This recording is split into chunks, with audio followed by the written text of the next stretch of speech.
Bonjour à vous communauté, j'espère que vous avez passé une excellente semaine. Mon nom est Yves Lantier et bienvenue en résumé, l'endroit où je vous partage ma vision de l'actualité avec une pointe d'humour et d'humanisme. Alors cette semaine communauté, le 17 mars, c'était la Saint-Patrick, ou ce qu'on appelle également la fête nationale des Irlandais. Et ce que moi j'ai appris cette année, c'est qu'en fait la Saint-Patrick n'était pas du tout la fête nationale de l'Irlande, puisque l'Irlande n'a pas officiellement de fête nationale.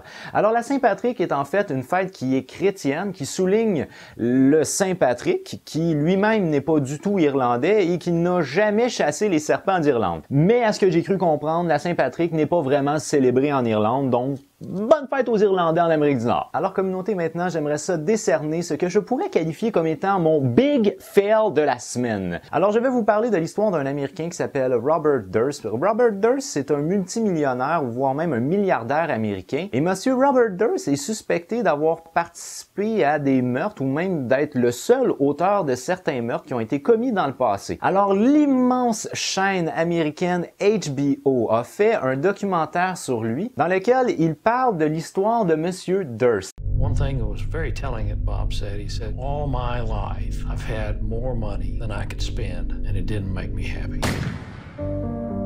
She talked on the telephone with her husband, then she vanished, and no one has seen Kathleen Durst since. Durst was wanted for murder in Texas. He's a suspect for murders in Los Angeles and Westchester County, New York.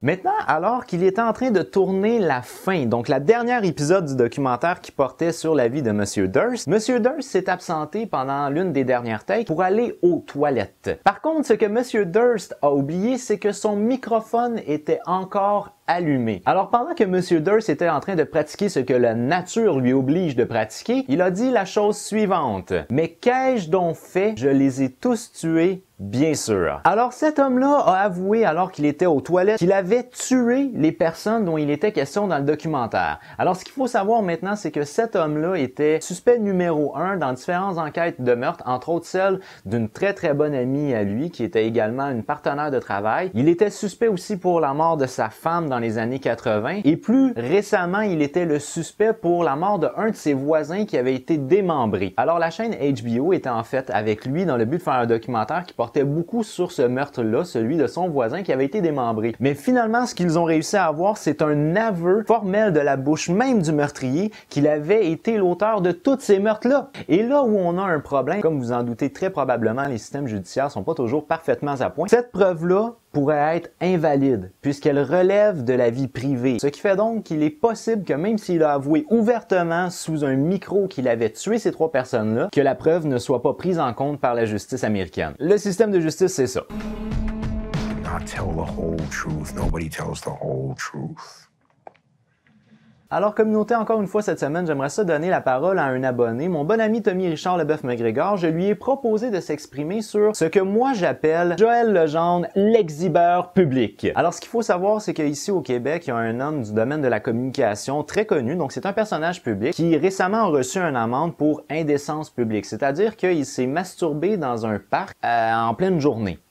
La particularité maintenant de ce parc-là, c'est que c'est un parc qui est surveillé par les autorités de la ville de Longueuil pour de la prostitution. Alors cette semaine communauté, moi je vous propose dans une très courte vidéo d'environ 1 minute la perception de mon bon ami Tommy Richard Leboeuf-McGregor sur la situation d'indécence publique de Joël Legendre. On va s'entendre, ce qui a été fait par Joël Legendre au parc Marie-Victorin, c'était pas très intelligent. Donc en tant que personnalité publique, il était évident qu'elle allait pouvoir être reconnue par quelqu'un et que l'histoire serait sortie dans les médias sociaux ou ailleurs. Mais malheureusement pour lui, ce qui est arrivé, c'est qu'il s'est fait prendre par un policier. Joël Legendre a d'abord nié en disant qu'il avait plutôt uriné sur un arbre et que il n'y avait rien de sexuel là-dedans. Évidemment, le lendemain, il a dû finalement avouer qu'est-ce qui s'était passé. Mais mettez-vous un peu à sa place. Si vous vous faites prendre pour un acte du genre, semblable ou différent, mais et là que vous apprenez que le Journal de Montréal va mettre ça à la une le lendemain et dire, toute votre famille, vos amis, tout le monde au Québec va savoir que vous vous êtes fait prendre pour un acte sexuel dans un parc. Donc c'est sûr que vous auriez nié. Donc au final, moi ce que je veux dire là, c'est que il y a tellement d'autres choses à laquelle il faut s'attarder dans la société. Cette histoire-là ne méritait pas que que Joël Legendre fasse la une du Journal de Montréal pendant 2 jours. Je pense que les journalistes pouvaient s'attarder à vraiment beaucoup d'autres choses et ça en dit long sur l'état de notre journalisme et aussi de la société en général qui se préoccupe pas vraiment des choses importantes.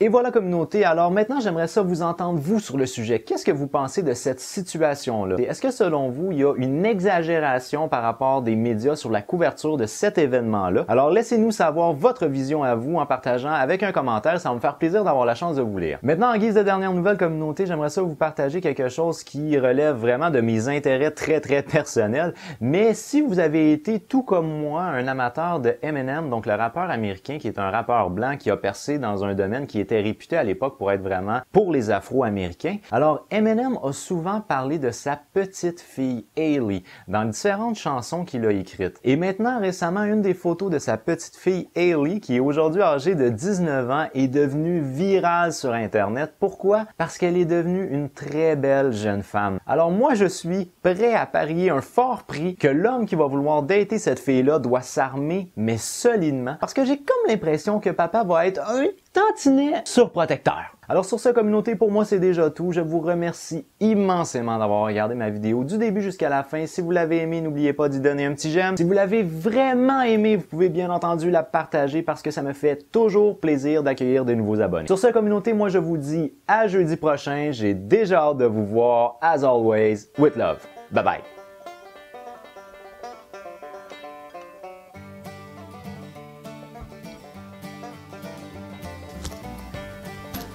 Bonjour à vous, communauté, bienvenue, non, enfin, c'est pas grave. Les preuves qui relèvent de la vie privée.